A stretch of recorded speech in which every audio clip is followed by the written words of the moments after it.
Hello ladies and gentlemen, my name is Kirioth and this is The Crew, which is I don't know why, so The Crew, which is currently available from Uplay or Ubisoft or whatever you want to say, for free. And this is the second time recording this video because for some reason the first time my microphone was at 1% volume. Oh dear me, that's not good. So I am currently on my way to St. Louis in my I believe Chevy Camaro, which is alright actually. I quite like it. It's quite a nice car. Well, he says. I'm from England, we don't have muscle cars. And I've had a few hours with the game so far. I did play it in beta. I played The Crew in beta and I thoroughly enjoyed it, but there were aspects of it that I really wasn't a huge fan of. And it looks like some of those aspects have been changed, but not all of them. One thing that hasn't been changed is that there, what you just saw, which was I hit a car and sort of bounced to the side of it. That changed and I don't like that. I like the fact that it seems to have made it so that if you equip parts whilst you're driving... Oh dear. I was going to say it doesn't stop the game, but in actual fact it just did exactly that. It stopped the game. That was a big complaint I had in the beta, and I'm a little bit disappointed to find that that's still the case. So, I've been playing it for a little bit. I have to say, all the things that I liked about the beta are still absolutely true. It's a really fun arcade racer. It's not realistic in the slightest. If you're after some sort of proper realistic game, then this is not the game for you. If you do like Need for Speed style arcade races, though, this is absolutely it's just a really good one. It's really good for what it is. The cars are fun to drive, the races tend to be quite interesting and relatively close, provided you don't like massively outgear them. I have a little bit of a problem with the parts system, which I'll show you once we've done this little challenge here, because the parts system feels a little bit grindy. So you do races, and depending on how you do in the race, you get a part for your car, and it tends to be a randomly generated part that will, you know, help with your braking or acceleration or top speed or turning or whatever. And it feels grindy already. And given I've only been playing for a couple of hours, the fact that it feels grindy that soon is a little bit worrying, to be honest. It's in fact, it's very worrying because it feels like you'd have to just play the game endlessly to make any progress. Let's see if we do with this. There's also these guys who narrate over the races, and they are incredibly irritating, and I don't like them. What? You heard me. Oh dear me. You get these nice little intro movies as well, which you can skip, as it says in the bottom right. Take her down. I'll work on getting her off the streets. Protective custody, something. Well, we'll try. Oh, nice. So you kind of have this mix of normal races and kind of story missions, which can be races or they can be stuff like this, where you got to hunt some poor bastard down for pretty much no reason other than the guy that you are attempting to get arrested wants them dead. This game does have a storyline. It is dreadful and cheesy and cliche, and really not even worth thinking about, to be honest. It's literally your brother headed a bunch of people who like cars. Some guy shot him. It was pinned on you. You went to prison. Your brother's dead. Now you're trying to get your brother's killer arrested. It's incredibly cliche and really, to be honest, has no bearing on the actual game itself, because all you're really here for is to race. That's what you're going to play The Crew for racing. So don't even worry about the story. You see that there? That was a skill, I'll have you know. It's a good job that thing's got a roll cage, because that looked pretty brutal. And that's your character, by the way, who, as far as I can tell, you can't really mess with, which is very puzzling, because The Crew is both a single-player and multiplayer game. There we go, ECU Part 1. So this might be an upgrade for me. Yes, it is. So we'll equip that part and it'll upgrade the car. Which is I don't know. As a system, it's kind of okay. I guess it introduces a bit of MMO loot gambling into the equation, but it's Okay. a bit of an Busy while I odd work it choice. through. I have to admit, it's a very odd choice, and I'm not entirely sure whether I think it's a good thing or not. We can start claiming territory for Detroit. Check your map for races, records to break, any way you can kick some St. Louis ass. Okay, well, we'll do a race, and I can show you one of them then. This guy's really unpleasant, by the way, just in case you were wondering. Yeah, let's try that. We'll just play it. So you have this option, look for crew or solo. We can try to look for crew, but I've tried it a couple of times, and whilst there's a lot of people in the like the starting area, I haven't seen quite so. Excuse me, I haven't seen quite so many people, kind of, in the not later missions, but the kind of intermediate missions, which is a shame because that's supposed to be one of the big draws of the game, and as a feature, it doesn't really seem to be doing anything right now. You can see there, it's looking for players, but it just does that endlessly. I've yet to find someone to actually play the game with, which is a pity. And if you're playing something like this, you don't want to be sitting around waiting for half an hour to get a group together to do a race. Like, I know it's MMO-esque, but it's not actually an MMO, and when you can just play it solo, the incentive for waiting for a crew is not that high. It's a street race at this location. The sooner Detroit starts taking scouts, the better. Alright, chill out. What's on the table? You're repping your turf. Bring it. It's very... I don't even know how to describe it. I've already said cliche. I think that's the best way to put it, really. Burn these fools up. Earn some rep for Detroit. And Troy will continue talking throughout the race because he just can't keep his goddamn mouth shut, which really does get old. There we go. Not quite what I was after there.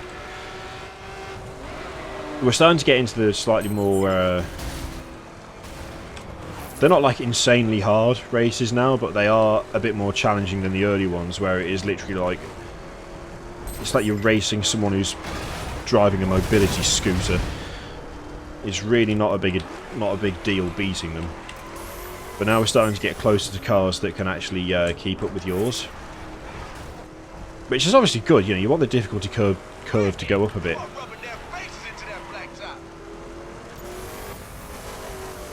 Although I will admit that I do suspect that... I have no real evidence for it, but it does sometimes feel like there's a bit of a catch-up going on. Whereby an AI will be way behind and then suddenly they'll fling up behind you. Whether that's just they avoid obstacles or something that I can't see because they're so far behind. I mean, in cases like that, that's just me messing it up. Which, that's my own fault. I thought that was a solid wall. But luckily, I think I can catch up with these quite easy. Just, you know, cut a few corners, it's fine. There we go, we're ahead again. Yeah, I mean, I do really enjoy the crew, actually. I have to admit, there are things that bug me, like the way that the car bounces off collisions can be a bit frustrating. The guys that just talk to you all the time during races, it's not a good addition. I don't understand why it's there, to be honest. Like I really don't understand why they added that in. I don't need someone to constantly tell me to keep it up or to watch out or tell me that I'm running out of time. Ow. And yet they felt the need to put that in, and I still don't understand that decision. You can, I'm pretty sure you can just turn the volume for it down, but that shouldn't really be something that you need to do. Because you'd have thought someone during testing would have gone, do we need this guy to talk to you every 2 minutes? Is that really necessary? But, you know, it's a small gripe. That's the thing with this so far. I am finding that by and large, I do have gripes, but they are all small gripes. Like, overall, the game looks good, it sounds good, it feels good to play, it feels very arcadey, but I like that, as I've said. And if my biggest complaints are things like you have to turn the guy's voice off because he gets irritating, or there we go, handle that a bit better, or it's a bit grindy getting parts, I guess that's not really anything to be really complaining about. Like, all the things that I liked about this in beta are still present, and I feel like it's been improved just in little ways throughout as well. Final stretch. Yeah, I think I'm probably fine at this point. How far ahead was I there? Absolutely no need to do that because it does it for you anyway, but I always like to finish in style, you know? Ah, easy. Easy. Even though I messed up twice, still easy. I think my car is slightly ahead of the curve, like slightly ahead of the curve of the story at the moment, which is very helpful because it does mean that I can get away with making daft mistakes here and there. Now I was close to getting gold. If I hadn't messed up, I would have got gold, but we'll just carry on because it's fine. I'm not too fussed about getting perfect scores all the time. See you around here again.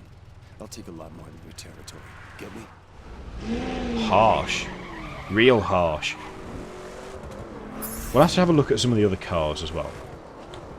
So let's tell you what, let's do one more race, then we'll go and have a look at the really funky stuff that happens when you upgrade your car and when you like buy a new car and stuff, because it's got some really nice features for that. It really has. You know what? Hang on. Let's go back to the garage and I'll show you the upgrade thing, because it's something that's worth seeing. And then we'll take you to the street tuner as well. Enter. Hey, there we go. That's easy. In fact, I should have just gone straight to the tuner anyway, because you could have seen all that stuff.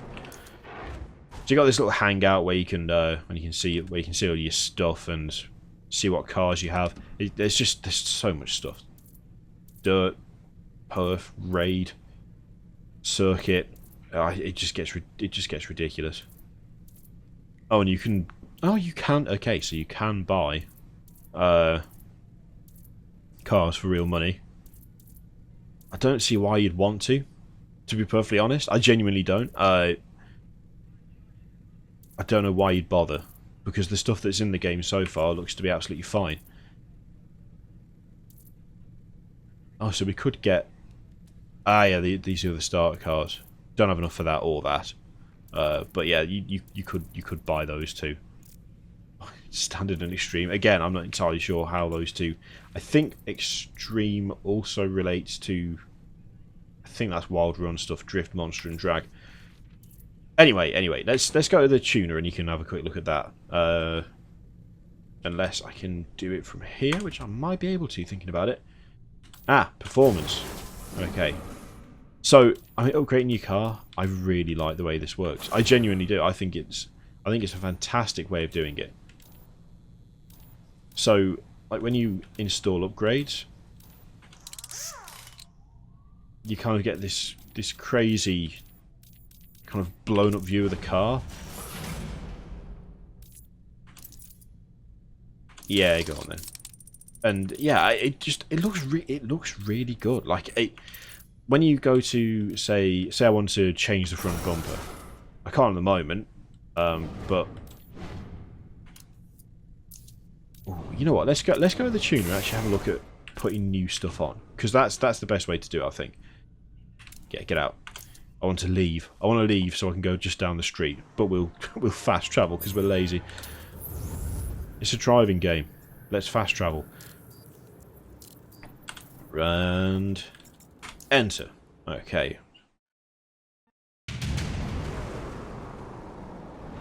The tuner seems to deal mostly in trucks, by the way. Just random trucks. Okay, so let's go for tune your vehicle, visual. So, want to change the front bumper. I really like this animation. I really like the way they've done this. It's honestly a nice way to do it. It looks visually impressive. It gives you a good indication of what the stuff looks like. There's something called demo mode, which puts the currently selected thing on, and then you can sort of drive the car in place and change the view of it.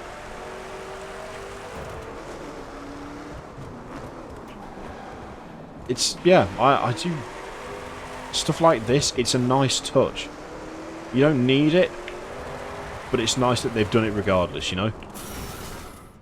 Okay, let's go back, and it's the same for all of this stuff. So like switching out the rear bumper, it's, I don't know why it makes me as happy as it does, but it does. It just, oh, I can get, we could probably pimp this out with some gold tyres, gold wheels even.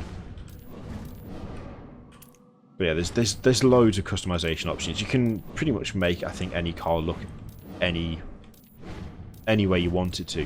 I don't really think there's that much in the way of limiting you. Yeah, it does cost bucks to do so, but that's just pretty standard, isn't it? There's nothing to complain about. Like every game, every kind of open world game does that now, regardless of the context. It's, you pay money to improve your stuff cosmetically. And I think it depends. Some of the stuff is more expensive than others, but again, it's just pretty standard. I'm not entirely sure why you'd want to put. Oh yes, let's do that. Oh god, no, let's not do that. Bloody hell! You see how expensive that was? Fuck that. Christ. But still, this. Let's have some of them. Go on then. And then it's on the car. And you can do other stuff, like if you want to put stickers all over it, you can. Including Ubisoft stickers, which are really expensive. So I don't know why you would. And you've got things like vintage, not like seasonal things, which are obviously themed, nicely themed. Again, don't know why you'd bother, but it's there if you want it. You know, there really isn't. I don't think anyone could reasonably play this and complain about a lack of options. I really don't. I think there's just so much stuff that you can do to all your different vehicles and things. You can't complain about options at all. Okay, let's leave. Let's leave. Yes, we want to leave the tuner. I want to skip the movie as well. Let's do one last look at the car, and then we'll call it a day. So there you go. I managed to make it look probably different to any other Camaro that you'll see. And it does sound good. It really does sound good.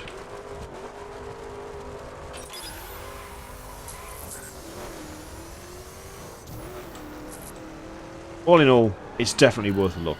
It is absolutely worth a look. It's free. You know, if you're a fan of arcade races, you should definitely check it out if you haven't already. After all, you've got nothing to lose in this case. It's not even like you're getting a crappy game for free. You're getting a decent game for free. What is there not to like about that? Thank you very much for watching. I'll see you next time. Toodaloo.